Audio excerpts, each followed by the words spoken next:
What's up YouTube, it's Azure Option here, back again with another video, and I actually got a request on one of my other videos to do a video just explaining some side deck choices and some deck profiles as well. And I actually am going to do that video. It's going to come a bit later because I am working on another video which I can't really talk too much about because I want it to kind of be a bit of a surprise, but I will be talking about side deck options probably after that video comes out.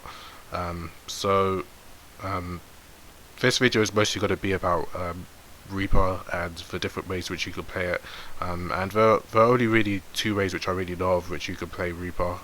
Well, two particularly good ways. I'm sure there's a lot of different ways, but there are two good ways which I can think of that you could really play Reaper.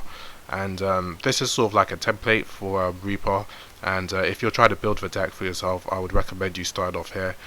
So playing 3 Reaper Prophecy, 1 Destroyer. Destroyer's image and the image for Spellbook Starhole isn't coming up on Dueling Network. Also the image for Heliosphere isn't coming up either, but this is Prophecy Destroyer, sorry. 2 Spellbook Magician, 2 Lila, 2 4, 1 Exemplar, 1 Veiler for the monsters. For spells, 2 Judgment Day, 1 Crescent, 1 Eternity, 1 Fate, 1 Life, 2 Power, 3 Secrets, 2 Master, 2 Wisdom, 1 Starhole, 2 Tower, and that's it for the spellbooks. And for other spells, Heavy and Reborn, and for traps, a Breakthrough skill. If you're trying to build Reaper, I definitely recommend you start off with this sort of main deck and then editing from there. And depends on how you want to play it, you can add Reasoning, because it still has 7 cards to go before it's a full deck, so you can play Reasonings and Monster Gates and other cards as well. And I kind of read into it just now, but Reasoning and Monster Gate is one way which you can play Reaper, and you could also play it without Reasoning and Monster Gate since Judgment came out. And if you're playing with Reasoning, I would definitely recommend playing 2 Spellbook Magician and not 3, because you really don't want to hit Spellbook Magician with Reasoning and Monster Gate. And if you aren't playing them, then you could definitely play 3 Spellbook Magician. And also, if you're playing Reasoning and Monster Gate, I would definitely recommend playing Judgment Day as well, to sort of make up for that Spellbook Magician, because you won't be able to search Judgment Day as often with 2 Spellbook Magician as opposed to with 3. And you could also play other names like Heliosphere. You can play another Spellbook of Life in case you mill your first one, but with all of the recycling which the deck can do, I feel like you could really get away with playing just 1 Spellbook of Life, especially since you're playing Magical Exemplar, which could also revive Reaper, and also you're playing Monster Reborn. If you are thinking about playing another Spellbook of Life just because you want to play more spellbooks, you can consider cutting Reborn, because Spellbook of Life is basically like a Search Wall Reborn, but obviously it counts in the graveyard as a spellbook, and you can't revive from your opponent's graveyard. I mean, if you could, then it would be better than Reborn. So Spellbook of Life, you could definitely consider playing 2, but I would cut Reborn, because if you don't, you're going to have too many revival cards and you'll open up with like Reborn and Spellbook of Life, and you won't be able to use them for a while. After that, Spellbook of Fate. I am sort of considering playing 2 in my own build, but the reason why I don't really want to play Spellbook of Fate at 2 is because if I open up with it and I don't open up with the right hands, it can be a bit dead, and also because I kind of want to have my spellbooks in my graveyard for Reaper and Destroyer, and I don't really want to banish them so much. So Spellbook of Fate is sort of, I'm kind of on the fence about playing 1 or 2 of these.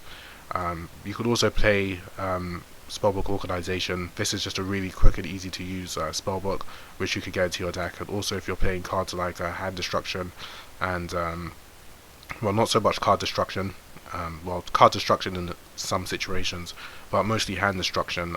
If you play Pigeon, sorry, it's called Pigeon Book of Spells or stuff like that in the OCG, but in the TCG it's called Spellbook Organization. If you are playing Hand Destruction, then you can combo Spellbook Organization off with that to control what you draw into. And if you don't like what you draw into, you could always use a Secrets or something and sort of reset your deck and the top 3 cards on your deck. And Card Destruction is another card which you can use. the thing about card destruction is that the most played deck right now is definitely elemental dragons, and then your opponent just put a whole bunch of elemental dragons into the graveyard can be really costly. And you also have decks like Archfiends, Infernities, Dark World as well, and using card destruction can really go against you if you use it against those decks. So that's why card destruction is a card which I was testing out, and I decided to take out. I replaced it with hand destruction because hand destruction is a lot more controlled. As long as your opponent isn't playing a deck like Infernity, which obviously just sets their whole entire hand or puts onto the field or the graveyard. If they're not playing a deck like that, then normally is actually quite live. I do actually like hand destruction, especially since it's a quick play as well. So if your opponent has 2 cards in their hand and they do something like Rotor for Stratos or something, and then you go hand destruction, they will be forced to discard that Stratos. So hand destruction I feel like is okay. The major downside to that is that if your opponent does basically not have a hand, or if you don't have a hand, then you basically can't use it and it's basically dead. But open it up with like a Judgment Day and a hand destruction is really good. And with hand destruction, it's really nice to put dead spellbooks like Spellbook of Fate, Spellbook of Life, Crescent, and Heliosphere, and Reapers and Destroyers, which you draw. It's really nice to put those into your graveyard and to be able to draw 2 more cards. For other cards, a Breakthrough Skill. I'm playing 2 of these in my nearly finalized Reaper version, and I really like Breakthrough Skill because you can use it against cards like Lagia, like Dolkar, Lad, Naturio Beast, Shien, a lot of these problem cards which can really stun you and can really cost you the game, and I really like Breakthrough Skill for that reason.